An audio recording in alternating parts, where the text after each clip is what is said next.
And welcome to the Research Works podcast, brought to you in association with Curtin University and the Healthy Strides Foundation. Your hosts are Dr. Dana Poole and Dr. Ashley Thornton, and together we will interview world-leading researchers in the area of child health to support your practice in being more evidence-based. Welcome back, everyone, to another episode of the Research Works podcast. Yes, welcome. We have had such great, amazing feedback so far this year. So thank you so much for tuning in and sharing this with your colleagues. Yeah, I think, this podcast has been and continues to be a really great opportunity for us to explore different areas in child health. And this week, Dana, is no different. We have the wonderful Associate Professor Helen Bourke-Taylor joining us. Welcome, Helen. Thank you. I'm really happy to be here. Oh, thanks for joining us. Yeah, we're really excited to talk to you about your paper today, Helen, which was presented as a poster at the recent Oz Academy and actually won the award for Best Poster. Congratulations. Thank you very much. That was a lovely surprise, Ash. Oh, very well cool. Deserved. So the paper and poster that we're talking about is titled Peer Mentor Training, Pathway to Competency for Facilitators of Healthy Mothers, Healthy Families Workshops.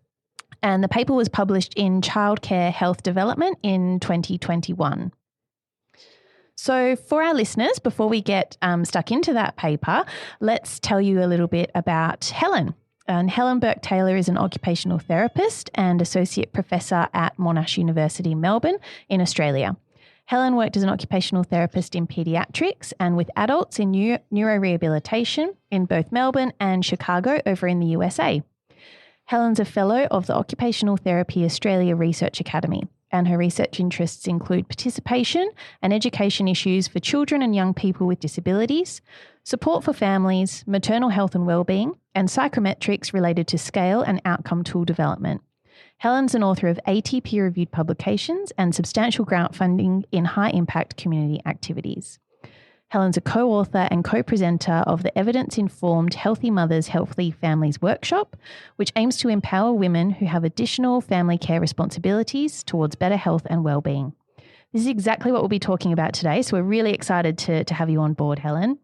I actually really love this. We've reviewed a lot over the last year about different areas in child health, and maternal health and wellbeing is such an important area, and I'm looking forward to knowing more about this. But before we get into that, here we go again. Let's go for icebreakers. I can't wait for what this one is going to be. Okay, so Helen, the icebreaker question that we have for you today is, if you could choose an age to remain forever, which age would you choose?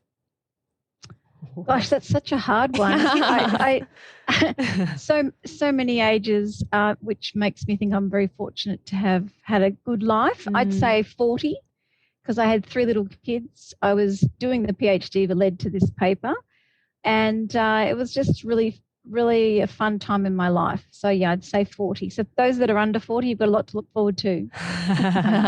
That's really great. I love how there's these time points that actually mean something. Again, you reflect on life and what life means. And look, my age is, I am currently 40 and I love 40. And the age that I would love to remain forever young, we're going to say that forever, would be 36. It's a really random number. Again, it's not a milestone particular, but at 36 is when I think I decided to sort of back myself and believe in some ideas that I did have as an adult, being a professional for a little while. Yep. Decided to start the Healthy Strides Foundation and just ventured out. And you look back on the last 4 years and you're just proud of it. So 36, random number. I like it. Number. Yeah. What about you? It is a good number. 36? Yes, very, very newly 36, but I think it's a pretty good number so far. Yeah, cool. And I think when we ask questions like this, people tend to initially think, perhaps when I was younger, say, 20, 21 and young and sprightly and all that so energy.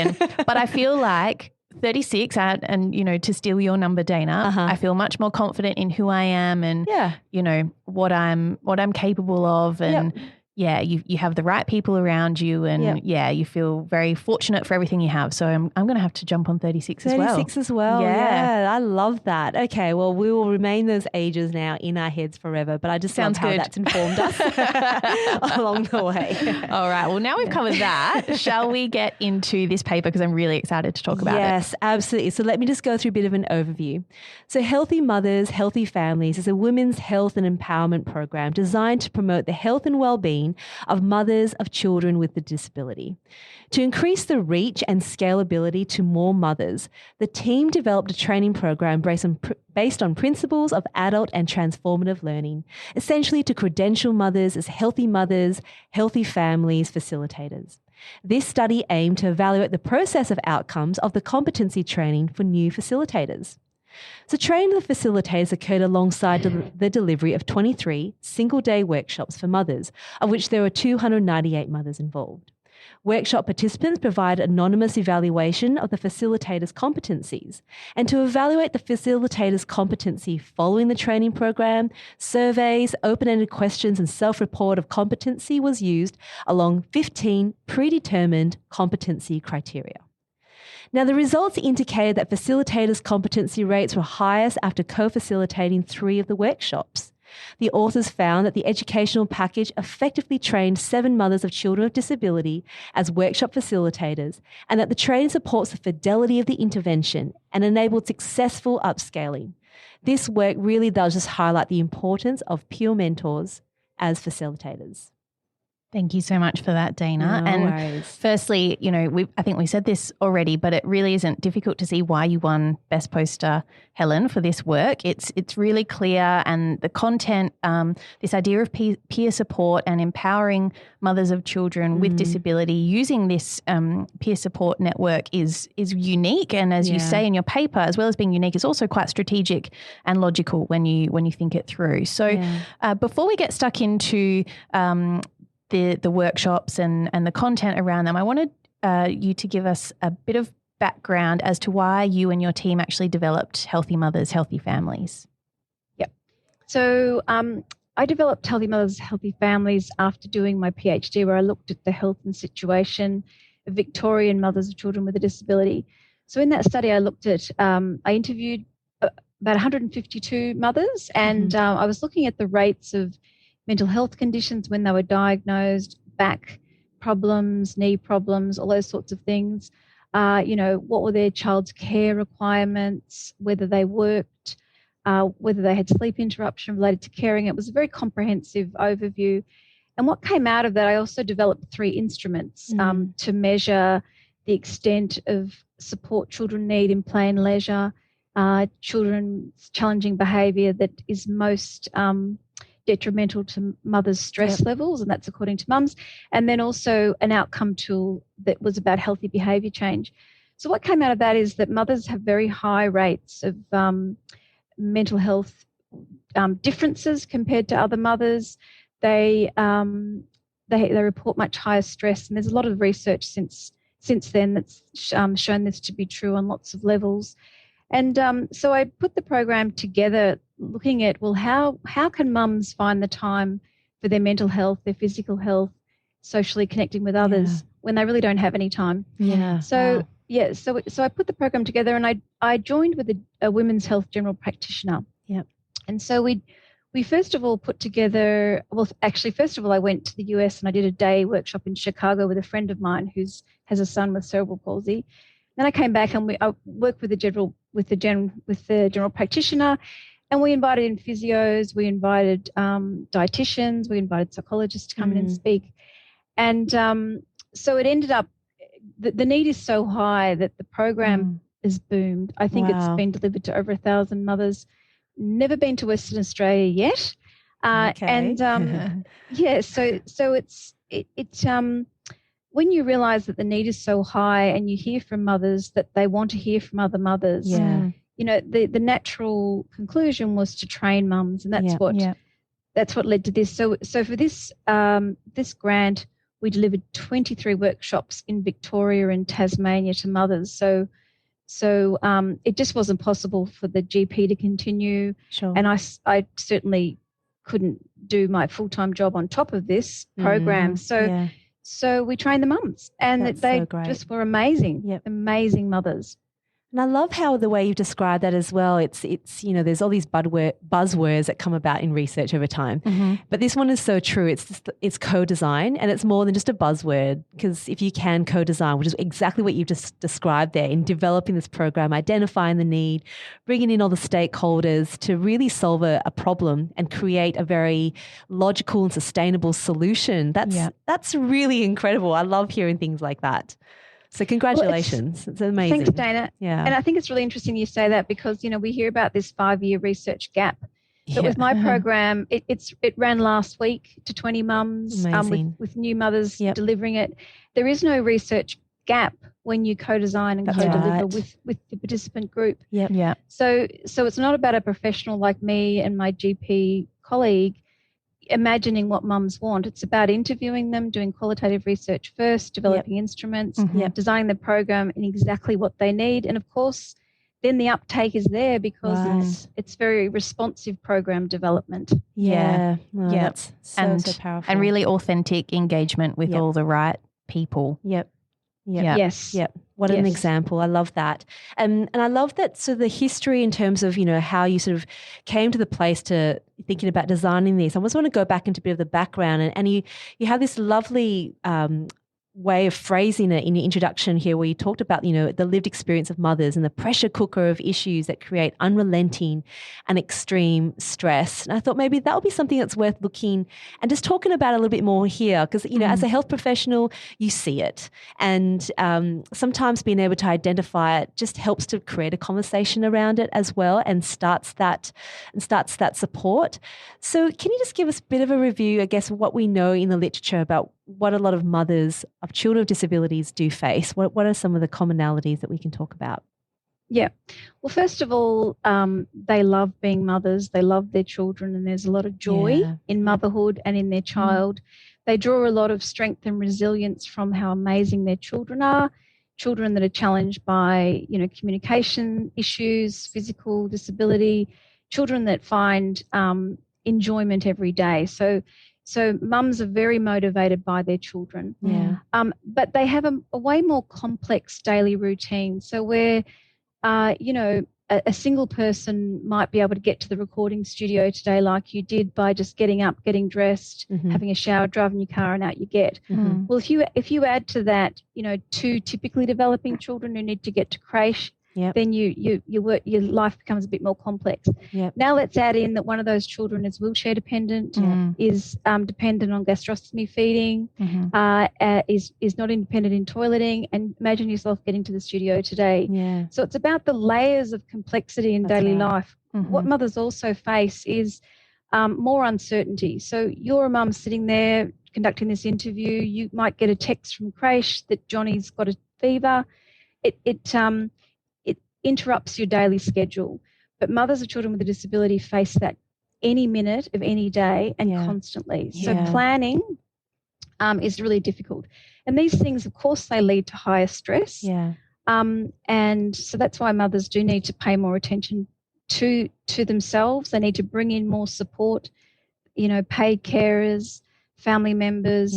But I think, professionals and practitioners, if they really step in the shoes of mothers, and fathers, and see their life is less predictable, their days are more packed, giving them a break, thinking about the home program, is it realistic? All those sorts of things, everything helps. Yeah, that's right. What are the demands, are there additional demands that we're placing on families unnecessarily? And it's thinking through all those other things that, I think as I've gotten to be, I've been a therapist now for nearly 20 years. And as you get to know the families that you work with, you do realize sometimes the things that you might say might set a parent off in this other trap where you kind of say, oh, you could practice this at home.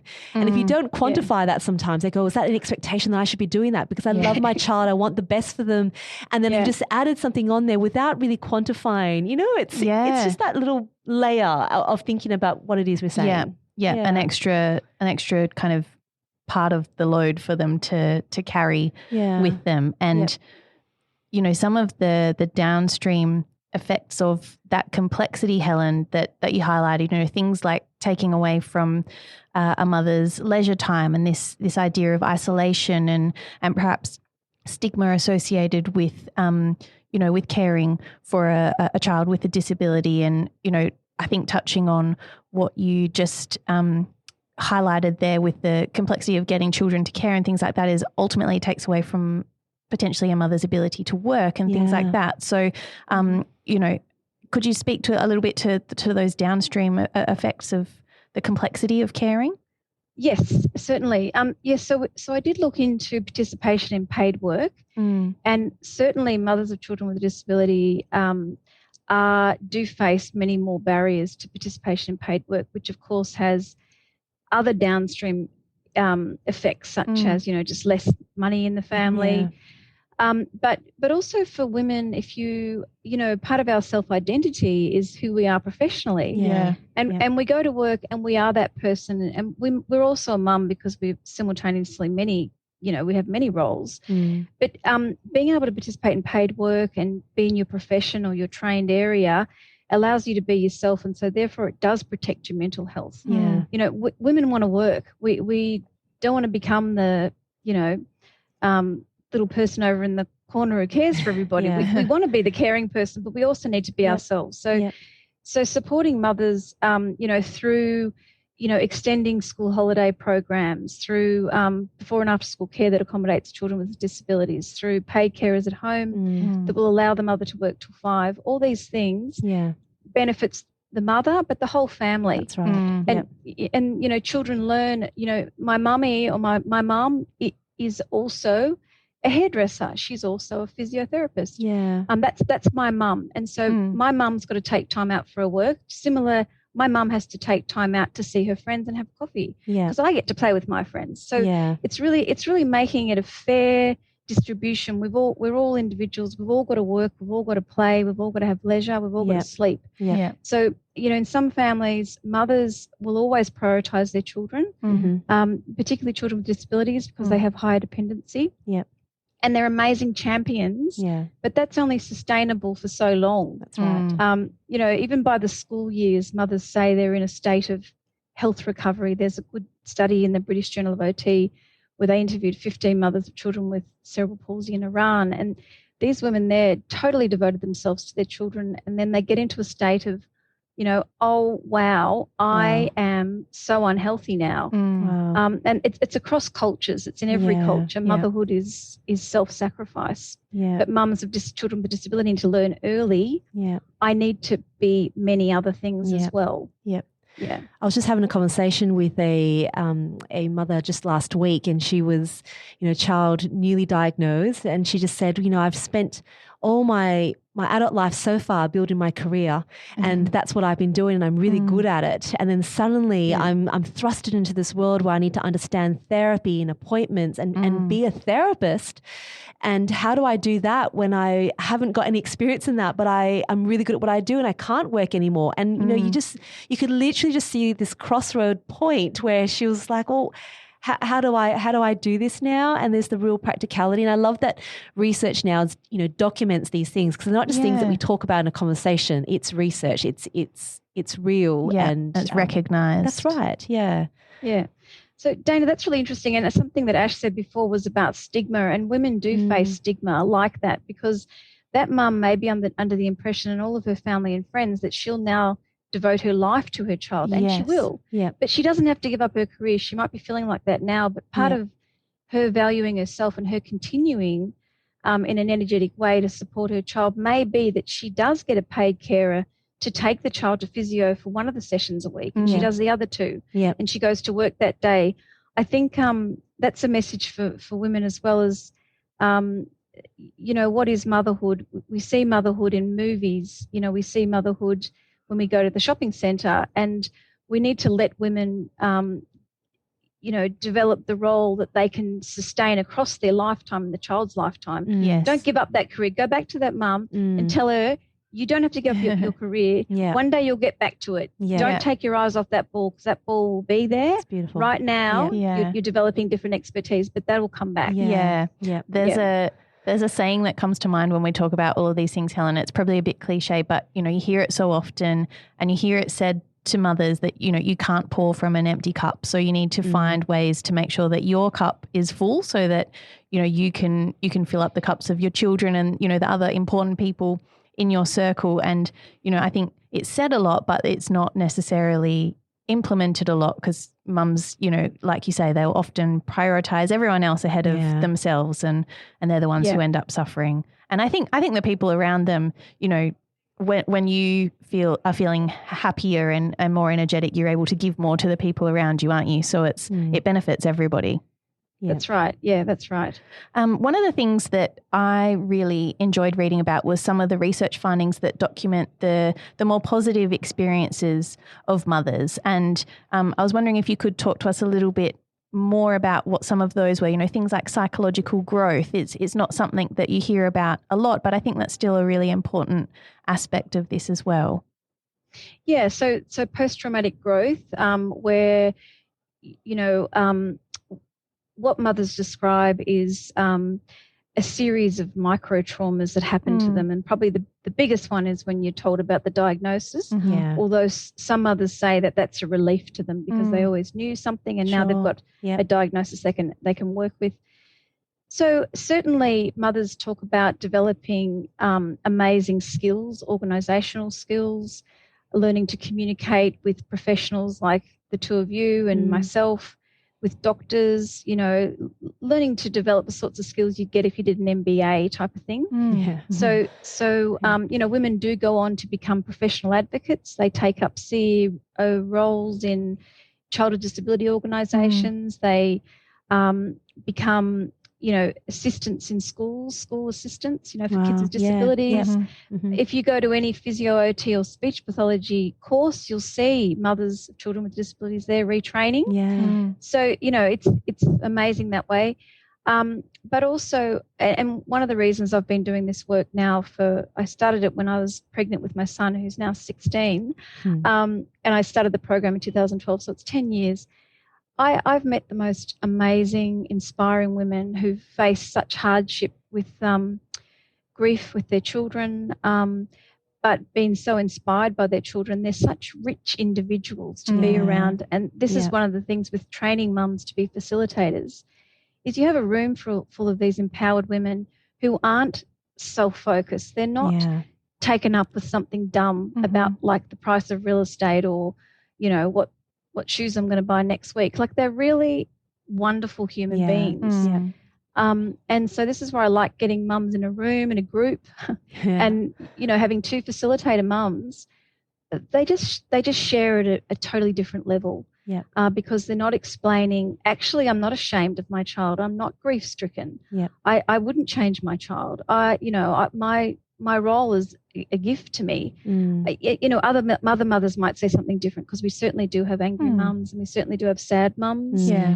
But on the whole trajectory of time as it goes on, that changes as well. So, so that would be my perspective. Yeah, and part of that as well, which you've kind of just touched on there, is this opportunity to develop new and, because of the common experience, highly supportive networks, friendship networks and support networks.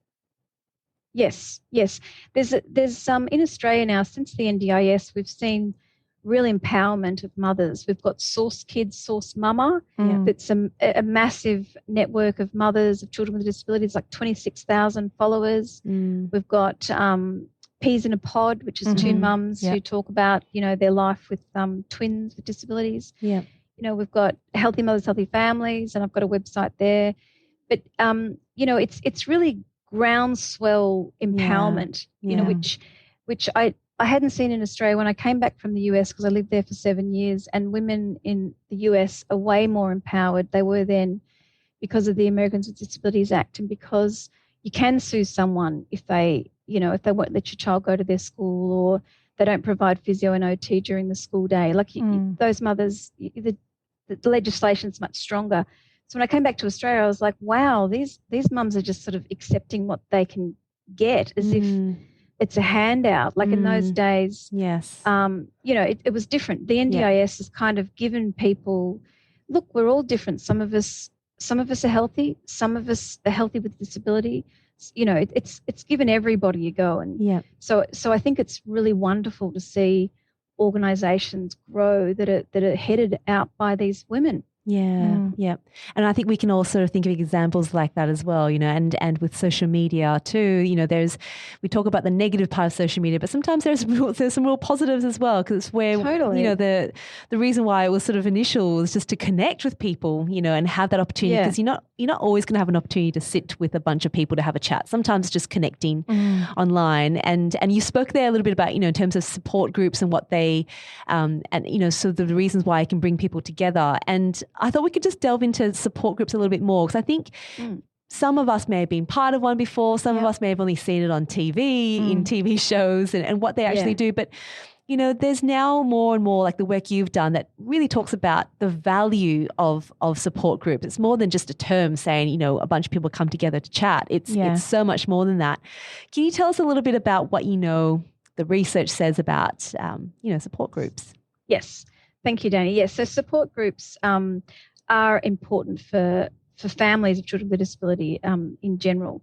But so I did a systematic review, and this was published last year, and that was looking at effective interventions to improve the mental health and wellbeing of mothers of children with a disability.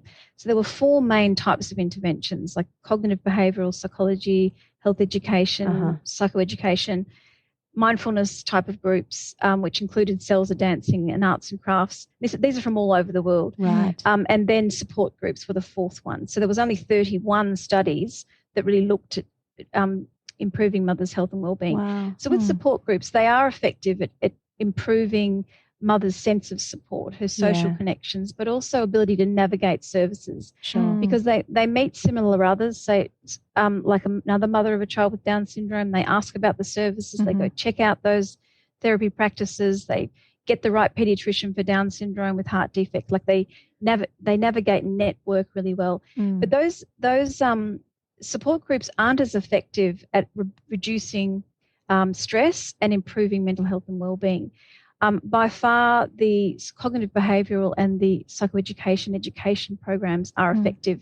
So what that told me with the Healthy Mums, though, was that it can't just be a support group, because we've got My Time Across Australia that's a support group, but anyone can run that, and there's no recipe to it. There's no schedule that's equal across groups. You could get something different if you went to Perth versus Darwin versus Melbourne.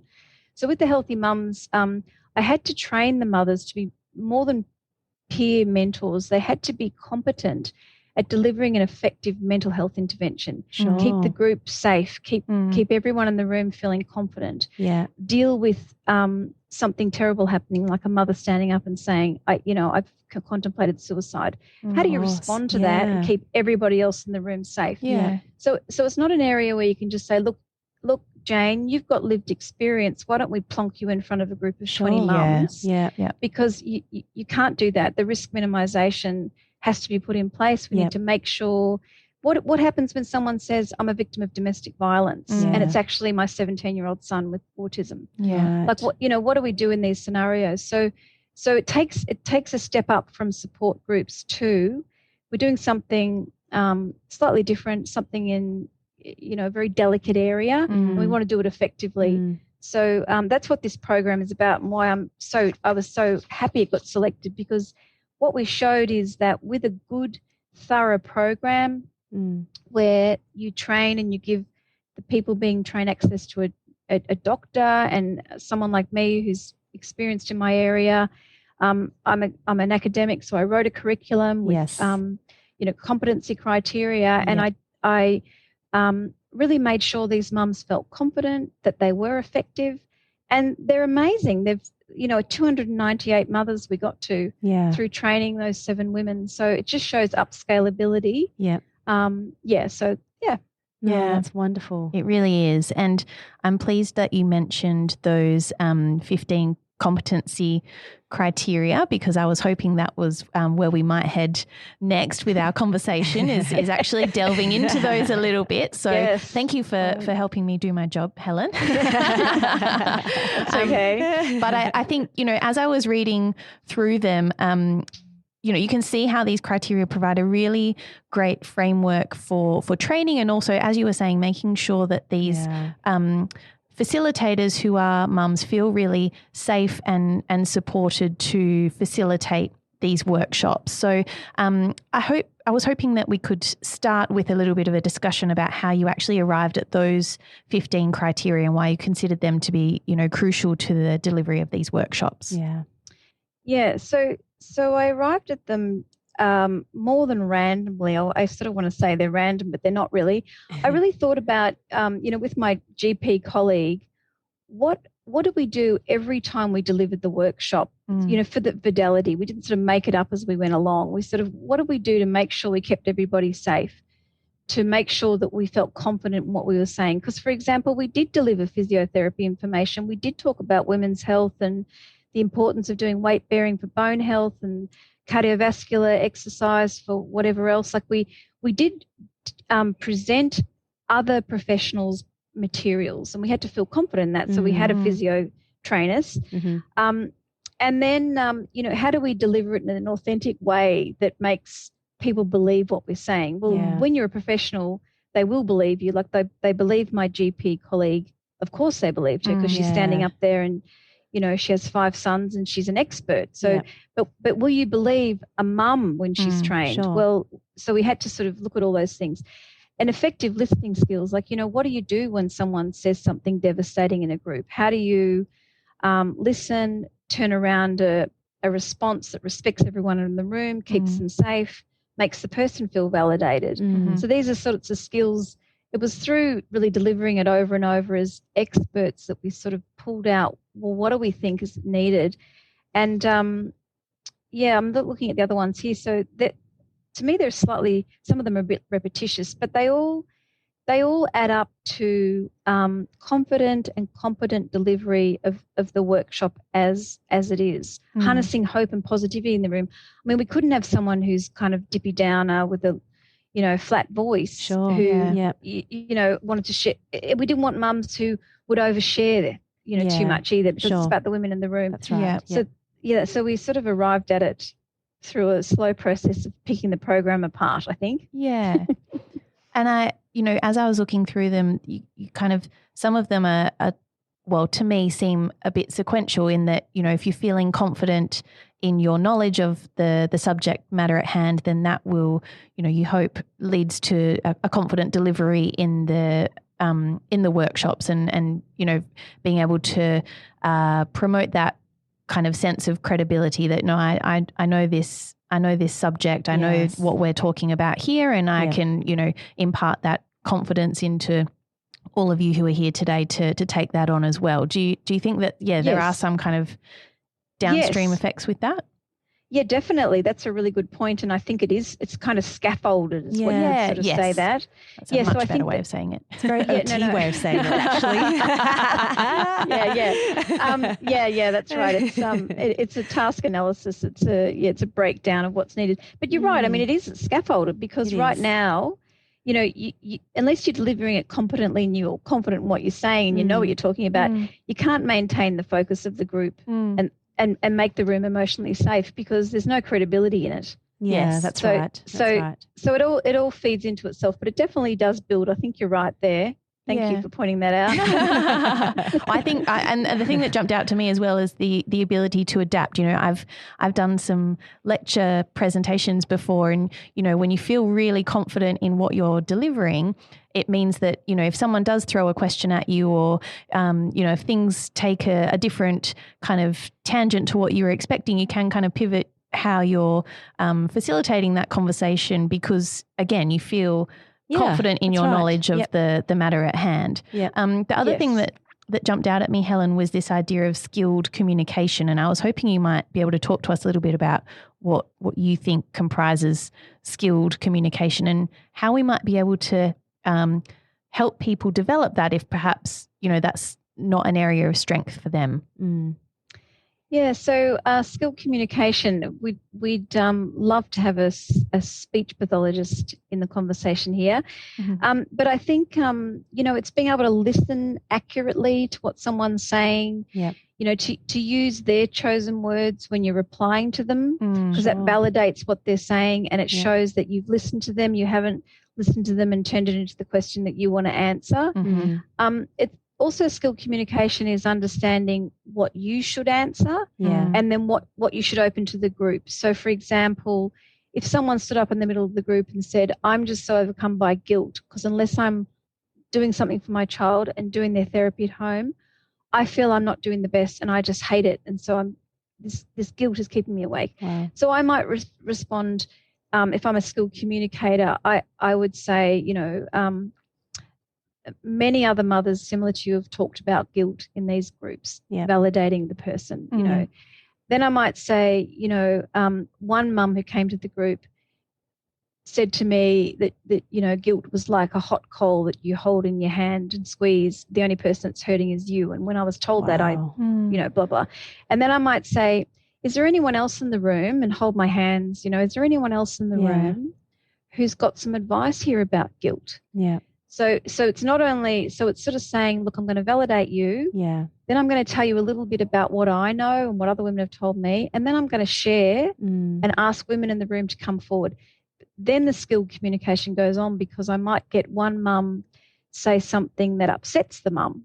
So then I've got to skillfully shut her down and go to another mother who looks like she's going to say something useful. Sure. So it's managing the group and it's something that we've all got good communication skills under certain circumstances, with our friends, with our families, maybe professionally, but it's just about expanding that to a vulnerable group. Making things positive. Every person that leaves that day has to leave with a gold nugget that they can take forward in their life, feeling happy and positive. So it's just staying focused on what is the communication we're trying to achieve today together going to end up with at the end of the day. And all the mothers that were trained in this were amazing at doing this. Wow. But, they were just incredible communicators, professional in every way, and I'm just in awe of all of them. Helen, I just absolutely loved how you described that, and the way you were talking about that already. Yes, you can see the value of everything you put your hand to there, and I can see why you've named the group what you have and why you created it. At the same time, I look at all these, I love a good competency document. I have to admit, I'm there's a concrete part of my brain that goes, I love it. And there's the other part where you go, okay, if I want to support someone, so as a supervisor, as a clinical lead, as a manager, I look at this and go, these are great skills to have for me to communicate and to support my team.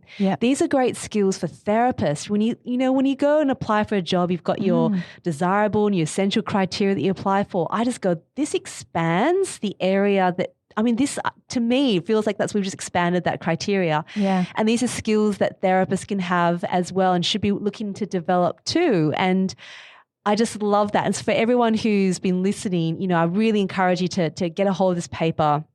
We'll obviously put a link toward it as well, but have a look at this competency criteria because, if I could develop this when I first graduated as a 22-year-old going into the workforce and supporting people in the subject matter that I'm unfamiliar with and haven't had that lived time, let alone lived experience, these things would be so great to have in my toolbox to then know where to support people. And, is that something that therapists can learn to be, do the course as well? Have you guys already done that, Helen? Or well, it reminds me of, they talk about, clinical reasoning and our, I can't think of the name for it now, but it's really how we develop therapeutic use of ourselves. And when you first start out, you're this positive, optimistic 22-year-old or whatever you are. And then you go through life and you develop a wisdom and then you become a better communicator. How do you harness hope and positivity with someone who's just had a stroke or whose kid's just been diagnosed with something? And you do that through sharing stories and genuinely empathizing, but not breaking down in tears with them. How do we do that? So I think it'd be too much to expect that by graduation, but it's something everyone should be aiming for. And if you're in the profession that we're all in, authentically to help people and to, stand by people and help them find their way forward in life, I think you develop those skills as you go. You've probably both got all those skills. Well, we've got everyone listening. Yeah, that's right. Yep. And I think it's good to reflect on, to have a look at it and go, where am I? Honestly, where am I with this? And who are my role models? Yeah, and if you're not there yet, then it's certainly something to aspire to. Yep. I think we've spoken to previous researchers, you have your core skills, and they talk about these soft skills. And yes, I know what they mean when they say that, but they're kind of really foundational. I know. Yeah, because soft skills just doesn't do it justice. It doesn't. It's like this optional plus. Like, does the Dalai Lama have soft skills? Is that why he's so impactful in the world? Like, they're probably way more than we give them credit for, but there's certainly you can train people to become this way. But I also think for mothers of children with a disability who've related to many health practitioners like us, they develop really good communication skills as well. And so I actually think that the mums in this paper were already very good communicators, even though I didn't select them for that. It just was the way they were. Wow. So Oh, it says so much from there, isn't it? Absolutely. So, Helen, where to from here with this work? Do you have, what are your future directions for this research and this program? Yeah. So, just to follow on from what we're saying there about therapist skills, what I've actually done is developed a program that's a coaching program. And so I trained 11 OTs who work with children with disabilities to do the Healthy Mums health promoting activity coaching. So they took mothers through 6 sessions of the Healthy Mums program. So it was looking at a physical activity goal, a healthy eating goal, an emotional wellbeing goal, and then lifestyle redesign around more leisure for yourself. So these therapists, of course, had those skills, but it was a one-to-one. So I believe there's a lot of need for that if we're going to be family-centered, family-oriented. Therapists have to have a tool there to help the mum, because many therapists are afraid of opening the hornet's nest if they ask how the mum is. So what can we do in a very time efficient way? So that's one thing that we're going to keep developing. And then the other thing is just to increase availability. Like we haven't been to Western Australia, we haven't been to Northern Territory. We're online now. Mothers don't like the online workshops as much as the face-to-face. In the face-to-face, we provide beautiful, healthy food. I think the next step is we've never charged anyone to come. We've always been able to get funding. So I think, if we're going to have sustainability going forward, who should be paying for this sort of effective mental health program? So I don't know what the answer is for that, because money is always a problem, but it certainly has many downstream benefits for children with disabilities. Yes. Their mothers are healthier. So I've just been doing this for however many years, and I'll probably go for another 10 years. See if we can embed it into general practice. Love it. Yeah. No, that's just so exciting. It really I love is. all that. And you've got your link here in WA. We're excited. We're ready to go here. So you've got your champions, And our borders are open, so come on over. Okay. I'll be there next week. Fabulous. Sounds fabulous. Good. Well, we could definitely talk for a long time here, as you can tell by the subject matter. But we are now going to head into our next segment, our ever so popular segment, as people keep telling us, well, they want to hear from Ed. So I'm going to introduce you now to the Tell It to Ed segment. The 60-second pitch to the everyday man Ed. He doesn't have a background in child health, but he is learning, and he is asking questions that a lot of people and a lot of listeners have been asking as well. So, Ed, hello, welcome. Hi, thanks for having me. Hi, Ed. Couldn't do this without you. Helen, now in about 60 seconds or so, can I get you to summarise some of the work you've been doing, and Ed in turn will have an opportunity for a question. Take it away. 60 seconds. Or so. I'm not going to time you, but it's, There's some flexibility. Yeah, that's right. Yeah. Well, I guess I've developed a program for mothers of children with a disability that improves their health and well-being, that is now upscaled to online and facilitated by trained mothers of children with a disability. And we know that it improves children's quality of life as well to have a healthier mother. So that would be 60 seconds, I hope. Oh, it's pretty Like good. Very nice. All right, Ed, you have an opportunity for a question. Great. I've really enjoyed this. It's a bit of an interesting look at how you use the word co-design like way back, like 40 minutes ago. He tracks the time, and doesn't he? I do. But I think the part that I really like about that is obviously getting the different sides of every story, the inputs from areas that you wouldn't necessarily get all by yourself. And you've obviously talked a lot about the whole communication skills of everybody, and I'm just going to refer quickly to my notes. I did take this note about obviously parents and families, like they learn to advocate for their child and for their family. And I think in the process of them being an advocate, they either want to be a good communicator or they are learning to be a good communicator because it gets their point across really well. Yeah. So my question is about the whole communication element of stuff. Is obviously you're handing over some of the communication of the story and the information and the skill sets and everything else to people who don't necessarily have a formal degree. Yeah. And so, I mean, obviously it's managed by somebody who looks after a group, but how do you stop any kind of bad communication? Like that, is there the potential for misinformation for concepts to kind of get out there and gain traction that perhaps shouldn't get a foothold? And how do the groups kind of manage that? Interesting question. Yes, that I must admit my internet's unstable. So I think that you're asking me about how do we manage misinformation in the groups? Like say, so say someone's in the group and this certainly has happened, and they start talking about some herb that's helped their child and it's clearly not evidence-based and it's problematic. Yes. And so certainly we need to shut down those conversations because we do have vulnerable members in the room and this is an evidence-based program, so we can't be having, these sorts of things said.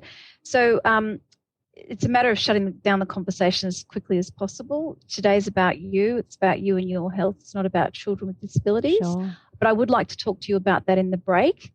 And then sort of saying to the person, we don't allow any conversation around that, so just shut that down.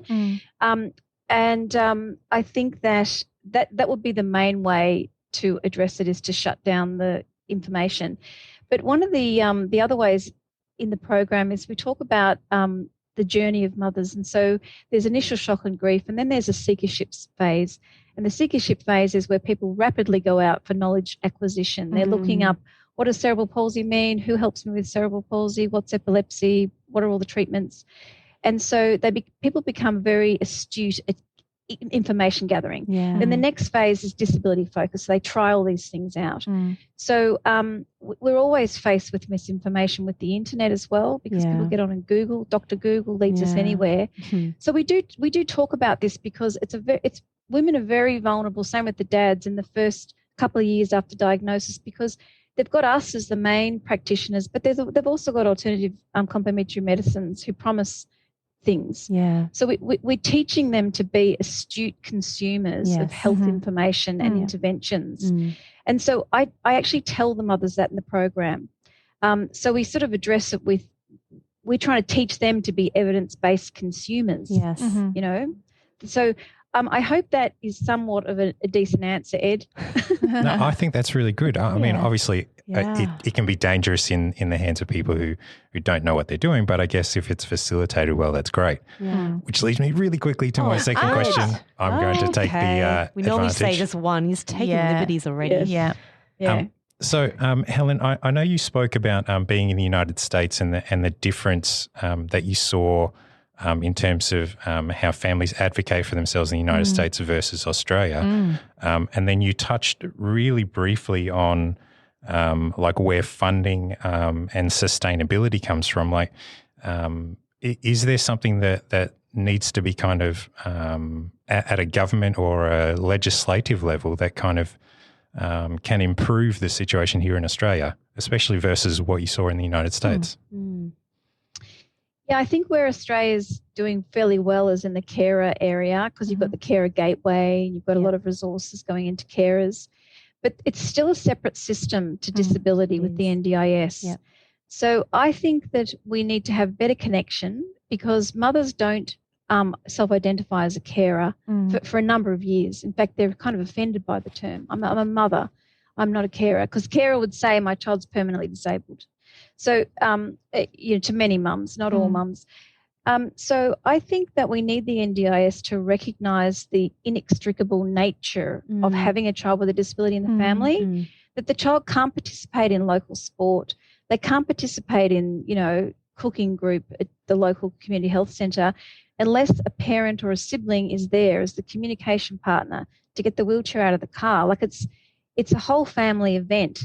So I think that the funding models need to recognise that caring can't be sustained unless we look after health and well-being, and probably teach skills like communication that we're talking about in advocacy. Yeah. So I think that we need line items in the NDIS that will let parents go off and do those courses, rather than having it as a separate system, because right now you go to the carer gateway. Yeah. So I think there needs to be more communication between the carer and the disability system. Yeah. And Ed, I'm going to say you can go and get a few ideas down, and you and I'll meet sometime on Zoom and we'll work it out, because that's how things. This is how solutions are found. People get a good question. Yeah. They get a bunch of people together who've got ideas, and then you work out what can be done about it and who can help us. Yeah, because something needs to be done. Because it's an ongoing problem. Yeah, I like that. Recognizing that caring for the family is actually a crucial part of caring for the child, and making sure that you can't separate it. Yeah. It doesn't make sense. Yeah. You just can't separate it. It just, you can't separate it. It just makes sense. It does. And that's the thing. Yeah. It's sensible. We like being sensible. That's right. Yeah. Great questions, Ed. Yeah.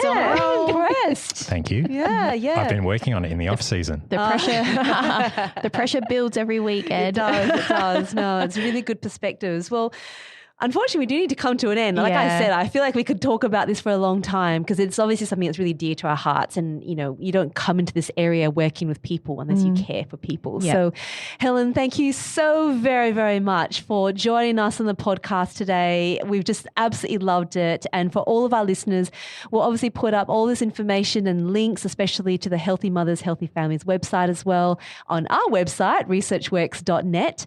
And remember, if you want to have this recorded as part of your CPD requirements, there's a form there that you can fill out as well.